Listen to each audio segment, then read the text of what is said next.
ഈ ആഴ്ച നമുക്കൊരു ഡ്രിങ്ക് ഉണ്ടാക്കാം. ഞാനിവിടെ ഉണ്ടാക്കുന്നത് ഒരു പിനക്കൊലാഡയാണ്.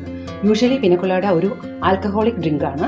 ഇന്ന് നമ്മൾ ഉണ്ടാക്കുന്നത് ഒരു നോൺ ആൽക്കഹോളിക് ഡ്രിങ്ക് ആയിട്ടാണ്, അഥവാ വെർജിൻ പിനക്കൊലാഡ. അതെങ്ങനെ ഉണ്ടാക്കാമെന്ന് നോക്കാം. ഇവിടെ എടുത്തിരിക്കുന്നത് 1 cup pineapple juice, 1.25 cup pineapple cut ചെയ്തത്, 3/4 കപ്പ് തേങ്ങാപ്പാൽ, അത് 1/4 പാല്, 1 ടേബിൾ സ്പൂൺ പഞ്ചസാര, കുറച്ച് ഐസ് ക്യൂബ്സ്. നമുക്ക് തയ്യാറാക്കാം.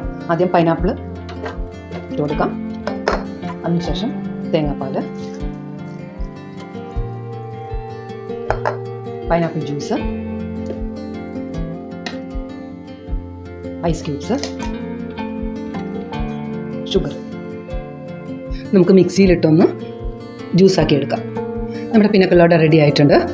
നല്ല ടേസ്റ്റുള്ള ഡ്രിങ്കാണ്. നാച്ചുറലായിട്ടുള്ളതല്ല നമ്മൾ ഉപയോഗിച്ചിരിക്കുന്നത്.